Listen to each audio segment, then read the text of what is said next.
surprised by this, but 45's golf costs have basically cost the taxpayers 102 million, and the taxpayers are picking up that tab. 45's golf habit has already cost taxpayers at least 102 million in extra travel and security expenses, and next month will achieve a new milestone, a seven-figure presidential visit to another country, so he can play at his own course. U.S. taxpayers have spent $81 million already for the squatter's 2 dozen trips to Florida, according to a HuffPost analyst. They also spent $17 million for his 15 trips to New Jersey, another $1 million so he could visit his resort in Los Angeles, California, and at least $3 million for his 2 days in Scotland last year. $1.3 million of which went just for rental cars for the massive entourage that accompanies a squatter abroad. And notwithstanding 45's campaign promise that if elected he would not play golf at all, the White House has done preliminary work for 45's visit to his resort on the west coast of Ireland next month, according to Irish media and government sources. Even though there is no official meeting with Irish leaders in the capital of Dublin, late Tuesday afternoon, the White House announced that 45 would meet with Irish Prime Minister Leo Varadkar, I think is how I say it, in Shannon, just 30 miles away by air from 45's golf resort in Dunebeg, whatever it is. It will be the first time 45 will visit a foreign country with the staggering footprint of personnel and equipment that entails.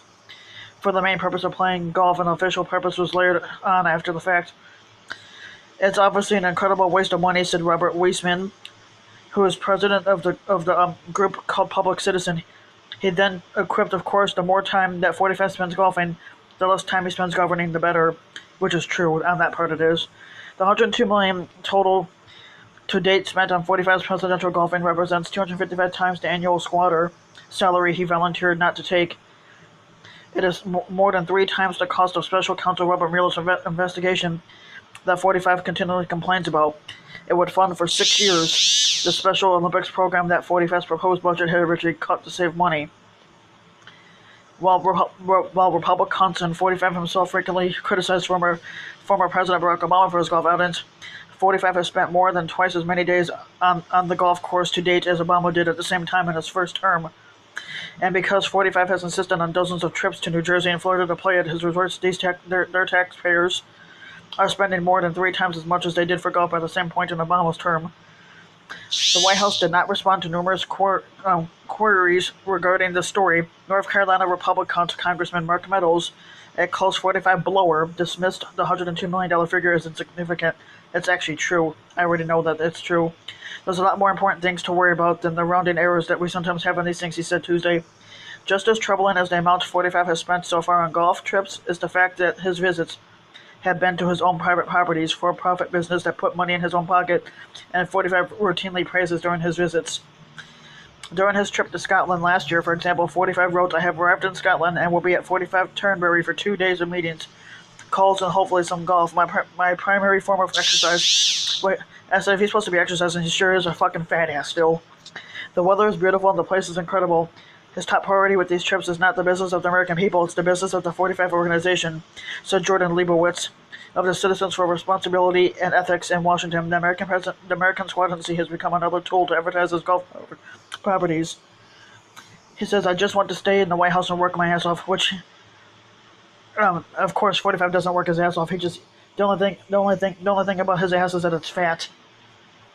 Fucking fat ass is what he is.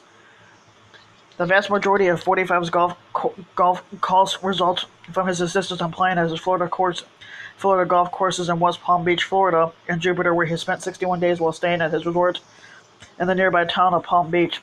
A weekend trip to Mar-a-Lago averages about $4 million, with most of that resulting from the hundreds of thousands of dollars it costs each year to fly both the modified Boeing 747 that serves as the primary Air Force One, as well as C-17 cargo planes required to move all the support vehicles in 45's motorcade. Determining the cost of 45's golf visits is not easy. The White House is not subject to the Freedom of Information Act, and 45's press office does not answer most questions about his golf visits, even refusing to confirm whether he is, in fact, playing golf when he is physically at his golf course is more than likely he is. But a recent Government Accountability Office reports regarding 45's 4 early 2017 visits to Mar-a-Lago has provided hard data and a methodology that HuffPost allowed in its own analysis. The HuffPost analysts took a conservative approach to determining costs. For example, it used a per hour rate of $15,994 for 45's use of the smaller Air Force One that he takes to Bedminster, New Jersey, even though that figure accounts only for fuel and maintenance, not the additional factors that GAO used when it determined the $273,000 per hour cost of operating the larger plane. So he spent a lot of damn money just golfing, and the taxpayers are footing that bill.